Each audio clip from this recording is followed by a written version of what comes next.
वृत्तों से संबंधित आपको अभी मैंने आपको बताया कि त्रिज्यखंड क्या था, वृत्त का एरिया क्या था। आइए अब हम आपको बताते हैं कि वृत्तखंड क्या होता है। त्रिज्यखंड के बारे में या अन्य सारी जानकारी मैंने आपको दे दी है त्रिज्यखंड के बारे में, उसी से रिलेटेड एक आता है वृत्तखंड। वृत्तखंड क्या होता है, वृत्तखंड से रिलेटेड हम आपको चीज़ बताते हैं। इसमें भी त्रिज्यखंड की तरीके से वृत्तखंड भी दो तरह के उसमें निकलते हैं। किसी भी सर्कल में दो पार्ट, यानी किसी भी वृत्त को अगर आप दो भागों में बांट देते हैं तो वो वृत्तखंड के रूप में बन जाता है। छोटे भाग को लघु वृत्तखंड कहते हैं और बड़े भाग को दीर्घ वृत्तखंड कहते हैं। ये सर्कल दिया गया है आपको, इसमें सेंटर ये दिया गया है, लेकिन इसमें इस केंद्र का कोई काम नहीं, केंद्र से मतलब नहीं होता है। अभी मैंने आपको बताया कि इसमें केंद्र का कोई काम नहीं है। त्रिज्यखंड में त्रिज्याएं जो खींची जाती थी वो सेंटर से खींची जाती थी, यानी केंद्र से खींची जाती थी, लेकिन वृत्तखंड में ऐसा कुछ भी नहीं। इसमें अगर कोई जीवा डाल दी जाती है, कोई भी जीवा किसी भी सर्कल को दो भागों में बांट देती है, तो उसमें छोटा भाग लघु वृत्तखंड होगा और बड़ा भाग दीर्घ वृत्तखंड होगा। मान लिया जाए ये एक जीवा है, जीवा जो सर्कल के दोनों तरफ इंटरनल पार्ट को टच करती है, इंटरनल यानी आंतरिक भाग को टच करती है, स्पर्श करती है, तो उसे हम जीवा कहते हैं। और जीवा जो नीचे का पार्ट है ये वृत्तखंड कहलाता है, और ऊपर का ये जो पार्ट दिया गया है ये भी वृत्तखंड कहलाता है। ये छोटा पार्ट है इसलिए इसे लघु वृत्तखंड कहते हैं, ऊपर का भाग बड़ा है इसलिए इसे दीर्घ वृत्तखंड कहते हैं। ये भी इसका एरिया कैसे निकालते हैं, इसका एरिया निकालने के लिए मान लिया जाए ये सर्कल दिया गया है, ये सेंटर दिया गया है, ये वृत्तखंड आपका बन गया नीचे का पार्ट, और इसको आपको जोड़ना ही पड़ेगा। अब मान लीजिए ये कोण आपका 90 अंश का दिया गया। 90 अंश के लिए जब आपको दिया जाएगा और बताया जाए इसमें लघु वृत्तखंड का क्षेत्रफल निकालिए, तो यहाँ पर वृत्तखंड का क्षेत्रफल होगा, वृत्तखंड का क्षेत्रफल संगत त्रिज्यखंड का क्षेत्रफल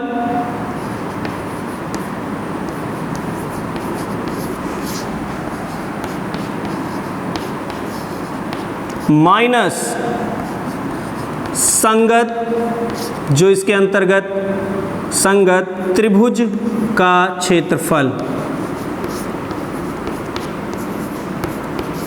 संगत त्रिभुज का क्षेत्रफल मतलब यहाँ से है कि ये जो त्रिभुज आपका बन रहा है, मान लीजिए ये O दिया गया है, ये P दिया गया है और ये Q दिया गया है, तो यहाँ पर होगा त्रिज्यखंड OPQ त्रिज्यखंड है, तो उसका क्षेत्रफल माइनस त्रिभुज OPQ जो समकोण दिया गया है। अगर समकोण दिया गया है तो समकोण त्रिभुज का क्षेत्रफल, अगर ये समबाहु त्रिभुज मीन्स यहाँ 60 है तो यहाँ भी 60 होगा, यहाँ भी 60 होगा, क्योंकि त्रिभुज के तीनों कोणों का योग 180 अंश होता है। तो अगर ये 60 दिया गया है और ये भुजा दोनों ही त्रिज्याएं हैं, आपस में बराबर हैं, तो ये दोनों भी कोण आपस में बराबर होंगे। मीन्स तीन कोण में एक अगर हम इसको x मान लें और तो ये भी x होगा, और अगला 60 दिया गया त्रिभुज के तीनों आंतरिक कोणों का योग 180 अंश होता है, तो 2x बराबर 120 हो जाएगा, 2 से इसको काट दिया जाएगा 60 अंश, यानी ये त्रिभुज आपका समबाहु बन जाएगा। अब वो किस टाइप का त्रिभुज बनता है वो तो किसी भी आकृति या किसी भी वृत्तखंड पे डिपेंड करती है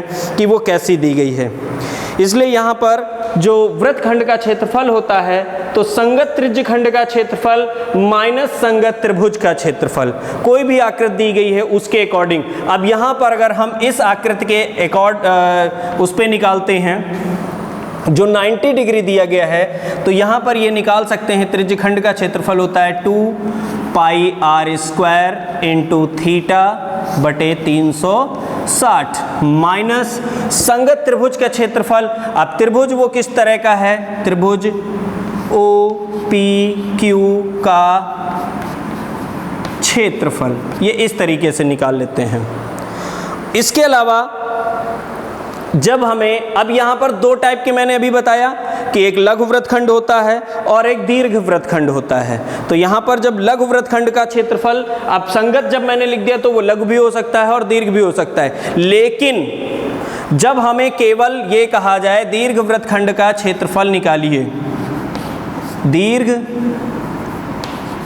वृत्तखंड का क्षेत्रफल, तो यहाँ पर होगा पूरे वृत्त का क्षेत्रफल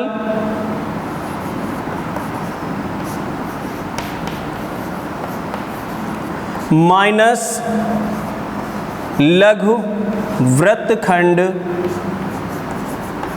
का क्षेत्रफल। जब वृत्तखंड का क्षेत्रफल निकालने की बात आती है तो लगभग मैक्सिमम टाइम में ये होता है कि अगर आप दीर्घ वृत्तखंड का क्षेत्रफल निकाल रहे हैं तो आपको लघु वृत्तखंड के क्षेत्रफल की आवश्यकता जरूर होगी। बहुत ही कम कंडीशंस आएंगी जब डायरेक्ट आप लघु वृत्तखंड का दीर्घ वृत्तखंड का क्षेत्रफल निकाल सकते हैं। आइए अब आपको एक क्वेश्चन बताते हैं कि वृत्तखंड का क्षेत्रफल कैसे निकाला जाएगा। इसी क्वेश्चन को हम बता देते हैं। मान लीजिए ये आपका जो थीटा दिया गया है वो 90 डिग्री दिया गया है, इसकी जो त्रिज्या दी गई है r बराबर वो 14 सेंटीमीटर दी गई है और आपसे कहा गया है कि संगत क्षेत्रफल वो वृत्तखंड का क्षेत्रफल निकालिए। तो यहाँ पर संगत वृत्तखंड का क्षेत्रफल, यहाँ पर वृत्तखंड का क्षेत्रफल का फॉर्मूला बन जाएगा आपका, कैसे निकालेंगे, वृत्तखंड का क्षेत्रफल, तो यहाँ पर होगा संगत त्रिज्यखंड का क्षेत्रफल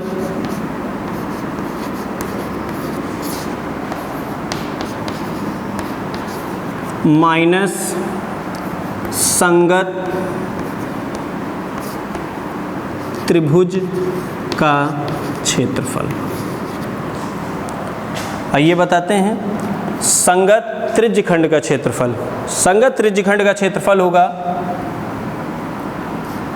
पाई r स्क्वायर थीटा बटे 360 माइनस संगत त्रिभुज, तो यहाँ पर 90 डिग्री दिया गया है तो यहाँ पर ये समकोण त्रिभुज बन रहा है। समकोण त्रिभुज का क्षेत्रफल होता है 1/2 आधार, यानी जो जिन दो भुजाओं से आपका समकोण बनता है उसमें एक आधार और एक लंब होती है। मान लिया जाए PQ जो है आपको, सॉरी PO जो दिया गया है उसको लंब मान लिया गया और OQ जो दिया गया है उसे मैंने आधार मान लिया। अब यहाँ पर ये हो जाएगा 22/7 गुणे r 14 गुणे 14 थीटा 90 डिग्री गुणे 360 माइनस 1/2 गुणे 14 गुणे 14, क्योंकि त्रिज्या जो होगी वही PO और OQ होगी आपकी।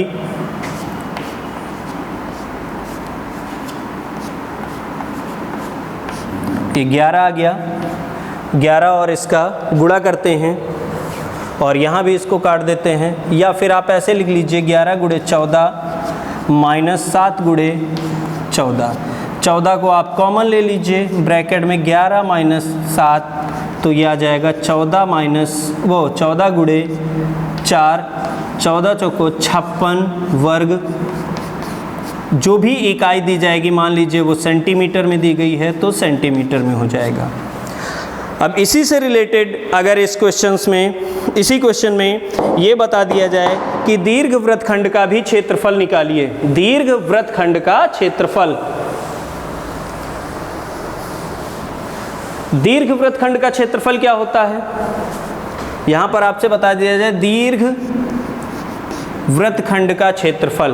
तो इस क्वेश्चन में मैंने अभी जो निकाला है लघु वृत्तखंड का क्षेत्रफल, इसको आपको निकालना ही पड़ेगा, बताना ही पड़ेगा। लघु वृत्तखंड का क्षेत्रफल, लघु वृत्तखंड का क्षेत्रफल, दीर्घ वृत्तखंड का क्षेत्रफल क्या होगा, वृत्त का क्षेत्रफल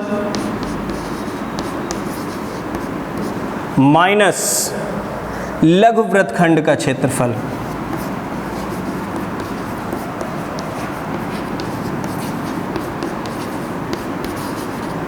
वृत्त का क्षेत्रफल पाई आर स्क्वायर माइनस ये लघु वृत्तखंड का आया है 56 स्क्वायर सेंटीमीटर। तो यहाँ पर ये हो जाएगा 22/7 गुणे 14 माइनस 56, 44 गुणे 14 माइनस इसको 56 लिख देते हैं, कॉमन मिल रहा है 14, तो 44 माइनस 4, 14 गुणे 40, ये आपका हो जाएगा 560 स्क्वायर सेंटीमीटर।